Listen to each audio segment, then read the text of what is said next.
El rey tendrá una copia siempre consigo, la leerá todos los días de su vida. De esta manera aprenderá a temer al Señor, su Dios. Estudiamos juntos Deuteronomio, capítulo 17. Qué gusto saludarte esta mañana, que Dios te bendiga, qué bueno que sigues estudiando la Biblia. Ánimo, no te quedes, no dejes de abrir la Biblia todos los días, por lo menos 15 minutos. Entre más lo hagas, más conocerás a Dios. Por favor, sigue avanzando. Si ya llevas más de 15 minutos, bueno, toma una media hora. Qué bueno sería que la primera hora de tu día sea para Dios.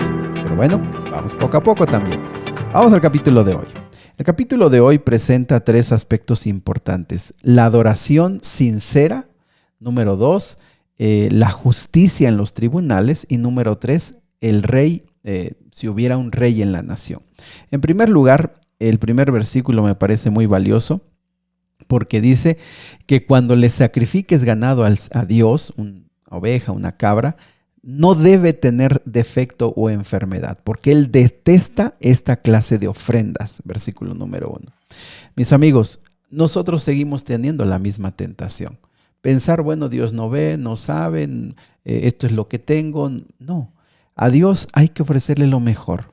Hoy tú también le puedes ofrecer lo mejor de tu vida, de tu esfuerzo, de tu servicio.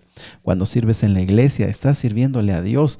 Más allá de que si los hermanos lo ven, no lo ven, lo valoran o no lo valoran, tú te esfuerzas por agradar a tu Dios, a tu Padre Celestial que te está viendo. El versículo dice, Jehová detesta esa clase de ofrendas. Así que tengamos mucho cuidado.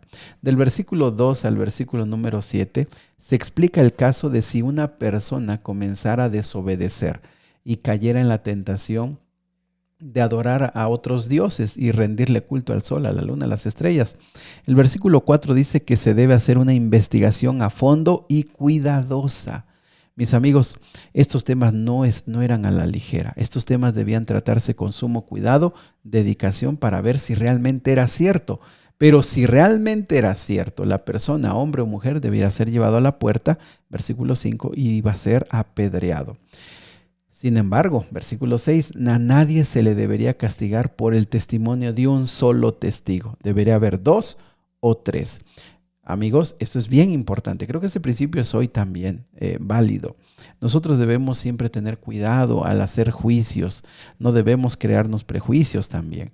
Debemos tener cuidado al hablar, debemos tener cuidado al ver las cosas y pensar, esto está pasando esto, o empezar a contar cosas que no sabemos si son realidad. En este caso, los testigos daban fe y apedreaban a la persona.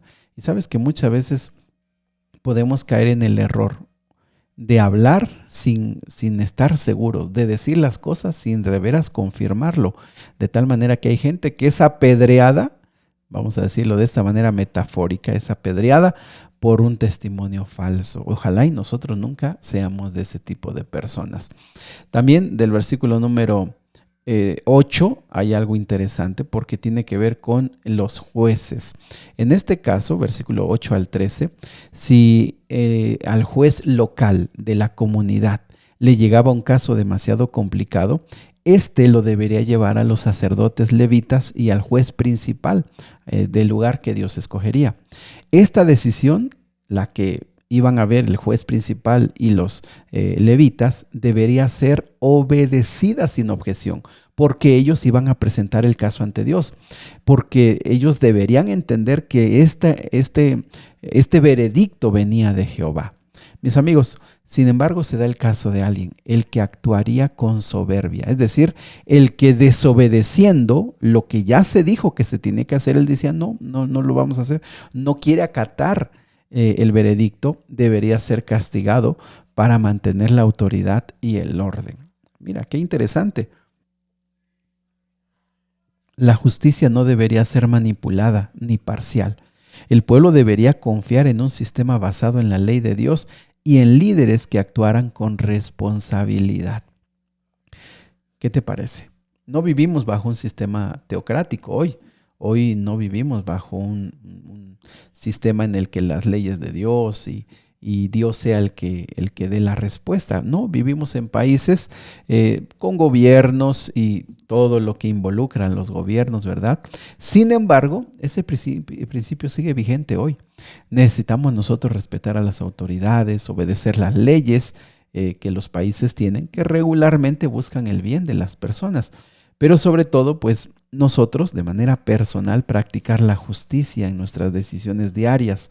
Así que la fe se refleja en la honestidad de lo pequeño y lo grande. Finalmente, del versículo 14 al 22, Moisés anticipa que una vez que estuvieran establecidos en la tierra, Israel podría pedir un rey como las demás naciones.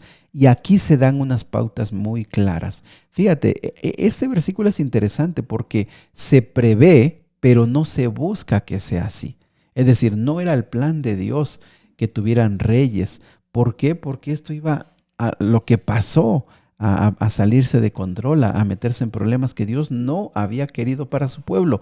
Pero de todos modos se prevé.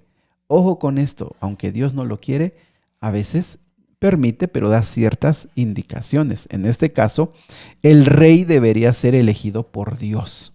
Ojo, Dios se iba a manifestar. De hecho, se considera cuando estudiemos al primer rey de Israel, a Saúl, nos vamos a dar cuenta que se precipitó el pueblo, no consultó a Jehová, ellos lo eligieron. Error, el primer error. Entonces aquí el rey debería ser elegido por Dios, no debería ser extranjero, sino debería ser del pueblo. También no debería multiplicar sus caballos, es decir, hacer ejército grande. Tampoco debería tener muchas mujeres. Básicamente esto no es solo por las mujeres, solo por casarse, sino porque las mujeres implicaban alianzas políticas. Ojo con ese dato. El problema no solo era que tenía muchas mujeres, sino que regularmente se casaban para hacer alianzas políticas. Ni ejército, ni alianzas políticas. Y también la Biblia dice que ni riquezas excesivas. Eso no debería marcar el estilo de vida de los reyes. Sin embargo, como lo vimos, varios reyes incurrieron en estos problemas. En cambio, aquí estamos leyendo del versículo 14 al 20 que ellos deberían escribir una copia de la ley. Se está refiriendo pues aquí a Deuteronomios y también posiblemente a Levíticos, las partes para saber gobernar. Ellos deberían tener una copia de la ley, leerla todos los días, para que ellos aprendieran a respetar, a reverenciar, a tener temor de Jehová. Y por supuesto, obedecer fielmente esa ley. Como nos damos cuenta, y como hemos leído Levíticos, Números, Deuteronomios, hemos leído Éxodo, pues nos damos cuenta que había mucha explicación sobre cómo iban a proceder, principalmente en Levíticos. Vimos muchas leyes para cómo iban a proceder, así que de manera general ya tenía muchas respuestas para saber qué hacer, pero lo que no, pues tenía a los sacerdotes, a los levitas, para consultar a Dios y saber qué debería hacer. Por lo tanto, más que guiarse por su inteligencia y su capacidad, tenía todo un sistema para poder gobernar bajo la autoridad de Dios. No iba a gobernar por sí mismo. Su gobierno no se debería destacar por lujos, por poder, sino por la obediencia a Dios, la humildad y el servicio. Ojo, qué interesante.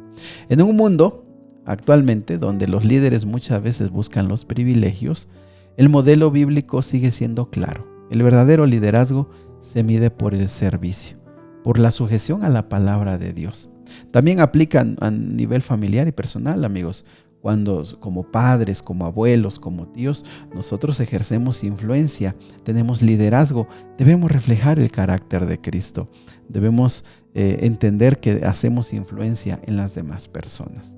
Pues mis amigos, ¿con qué lecciones te quedas hoy?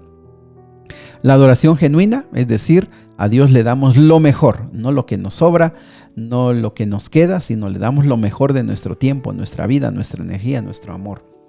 Te quedas con la justicia, practicar la honestidad en los pequeños detalles, como en el trabajo, los estudios, la familia, vivir delante de Dios. Te quedas con respetar a la autoridad, sea eclesiástica, es decir, de la iglesia, sea civil, sea de gobierno, sea en tu colegio o allá donde vas a jugar fútbol, béisbol, básquetbol, hay árbitros, es la autoridad puesta. la obedeceremos, seremos nobles para escucharlo. Bueno, Dios nos llama a que respetemos las instituciones y por supuesto a los que imparten un tipo de justicia. O el liderazgo. Hay liderazgo en la iglesia, en la familia, en la sociedad. Liderazgo según, de acuerdo a la voluntad de Dios. ¿Somos nosotros obedientes, serviciales, fieles a la palabra de Dios? Bueno, hay tanto que aprender y tanto que hacer. Que Dios te guíe para saber identificar en qué puedes mejorar y lo pongas en práctica. Querido Padre, gracias porque tu palabra toca nuestro corazón y tú tocas y nos dices, en esto estás fallando, en esto debes de mejorar, en esto tienes que cambiar. Padre, ayúdanos, toca nuestro corazón porque es muy duro y a veces muy rebelde. Que podamos ser nobles delante de ti y aunque no vivimos en un país completamente gobernado por ti bajo tus leyes, pero vivimos en países donde podemos ser diferentes para bien y en nuestra vida diaria manifestar o reflejar tu carácter. Ponemos en tus manos nuestra salud, nuestros recursos, nuestro trabajo, nuestro negocio. Ponemos en tus manos lo que más amamos, nuestra familia. Bendícela, Padre. En el nombre de Jesús. Amén. Que Dios te bendiga. Abre tu corazón al Señor. El Señor quiere escucharte.